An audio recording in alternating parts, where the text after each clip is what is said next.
অনেকক্ষণ কথা বলে এসেছি, একই কথা বলতে হবে, কিন্তু নতুন যে বাংলাদেশ সেটা একদম বৈষম্য বিরোধী, একদম কোনো রকম কোনো বৈষম্য থাকবে না এরকম বাংলাদেশ দেখতে চাই, যেখানে সরকার এবং জনগণের মধ্যে কোনো ধরনের কোনো দূরত্ব থাকবে না। জনগণ চাইলেই সমস্ত কিছু নিয়ে প্রশ্ন তুলতে পারবে, সরকার ব্যবস্থা, রাষ্ট্র গঠন, সমস্ত কিছু নিয়ে প্রশ্ন তুলতে পারবে।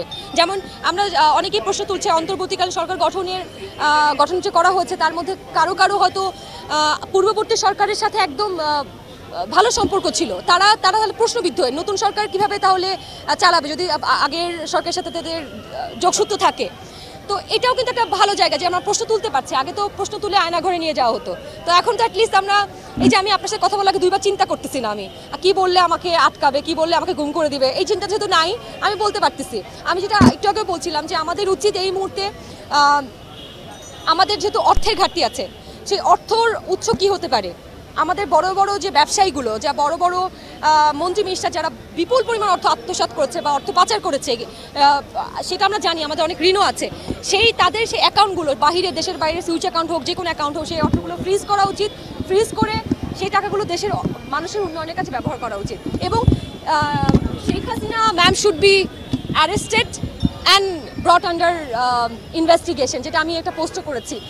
কারণ সেই হয়তো অনেক ইনফরমেশন আমাদেরকে দিতে পারবে এখন, কারণ সে বলেছে তার যে বাসায় কাজ করতেন তার পিয়ন, তারই 400 কোটি টাকা, তার মানে সে অনেক ইনফরমেশন জানেন। তো শেখ হাসিনাকে ইনভেস্টিগেশন করলে তিনি বলতে পারবেন যে তার কোন মন্ত্রী মিনিস্টার কত টাকা আত্মসাৎ করেছে। সেই টাকাগুলো দেশের জনগণের, দেশে নিয়ে আসা হোক, দেশের জনগণের কাছে ব্যবহার করুক, দেশ সংস্কারের কাছে ব্যবহার করুক। এখন তো একটা শিথিল পরিস্থিতি আছে, কিন্তু আপনি তো আন্দোলনের একদম শুরু করছিলেন, ওই সময় অনেকেই ছিল, ওই সময় চাপটা কেমন ছিল বা ওই জায়গাটা একটু বলতেন?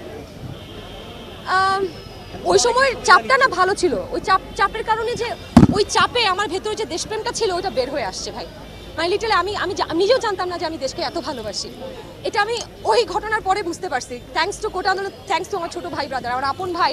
প্রতিদিন ওর বন্ধু বান্ধব এসে বাসায় ব্যালট লিখতো, লিখতো যে আন্দোলন করতে যাবে। 15 তারিখের আগেও আমি তো বুঝতে পারিনি, ওরা দেখলাম যে কোটা আন্দোলন করছে, যে ইউনিভার্সিটি ঝামেলা চলছে, কিন্তু 15 তারিখে যখন আক্রমণ করলো স্টুডেন্টদের উপর ছাত্রলীগ, তখন আমি বুঝলাম যে no, it's going really very deep, এটা নিয়ে কথা বলার সময় এসছে। তখন আমি ফার্স্ট স্ট্যাটাসটা দিলাম। এরপরে ঠিক আছে, এই স্ট্যাটাসগুলো চলতেছিল, কিন্তু যখন 17 তারিখে হল বন্ধ করে দিল, তখন আমি একটা স্ট্যাটাস দিয়েছিলাম যে আমি 30 জন স্টুডেন্টকে বাসায় রাখার স্থান দিতে চাই। তখন আমি একটা হুমকি পাই আমার বাসা নিয়ে, এবং আমার তখন বাসা, তার একদিন পরে আমি বাসা ছেড়ে যে হোটেলে থাকতে হয় আমাকে, কারণ আমার বাসা ওয়াজ নট সেফ, অনেকে আমার বাসা চিনতো। সো এই একটা হুমকি জায়গা ছিল, কিন্তু আমি ভয় পাই না খুব একটা, এখনও ভয় পাই না, কখনো ভয় পাই না। সো এটা আমার জন্য খুব একটা সমস্যা হয়নি।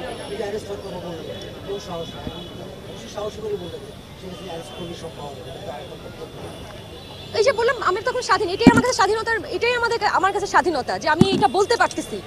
আগে আমি শেখ হাসিনা এই শব্দটা বলে তার সাথে যদি একটা নেগেটিভ কোনো একটা বিশেষণ যুক্ত করতাম, সেটা নিয়ে আমরা ভয় পেতাম। আমাদের অনেক ঘুরিয়ে পেঁচিয়ে বলতে হতো দেশের কথা, আমাদের এখন ঘুরিয়ে পেঁচিয়ে বলতে হয় না, আমরা যা বলার বলতে পারি। এটাই আমি চাই যে এর পরবর্তী যে সরকার আসবে সেখানের জন্য এই ব্যবস্থাটা থাকে, আমরা যাতে ন্যায়কে ন্যায় বলতে পারি, অন্যায়কে অন্যায় বলতে পারি, এটাই আমার চাওয়া। Thank you. আচ্ছা, আরেকটা বিষয়, প্রত্যেক জেলায় কমপ্লেইন বক্স চাই আমরা, প্রত্যেক জেলায়। ওখানে গ্রাম থেকে গ্রামের কোনো প্রতিনিধি লিখিত আকারে সেখানে কমপ্লেইন বক্সে জমা দিবে, সেটা সরকার প্রত্যেক মাসে পড়বে এবং সেটার জন্য ব্যবস্থা গ্রহণ করবে, এটা আমরা চাই। Thank you.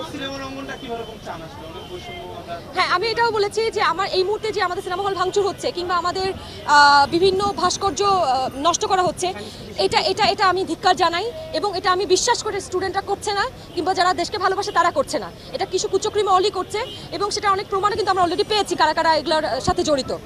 এখন আমি এটা বলতে চাই, দ্রুত আমাদের শিল্পীদের একটা কমিটি গঠন করা উচিত, আমাদের সিনেমা হল বা আমাদের সাংস্কৃতিক অঙ্গন রক্ষার ক্ষেত্রে একটা কমিটি গঠন করা উচিত, যারা জেনুইনলি, যারা কোনো দল বা রাজনৈতিক কোনো হস্তক্ষেপ ছাড়া শুধুমাত্র শিল্পীদের কথা ভাববে, তাদের নিয়ে একটা কমিটি গঠন করা উচিত। এবং সমস্ত সিন্ডিকেট, সমস্ত বৈষম্য, আমাদের এখানে যে বৈষম্য আছে সেগুলো ভাঙা উচিত, এবং যারা যোগ্য শিল্পী তারাই জায়গা পাবে।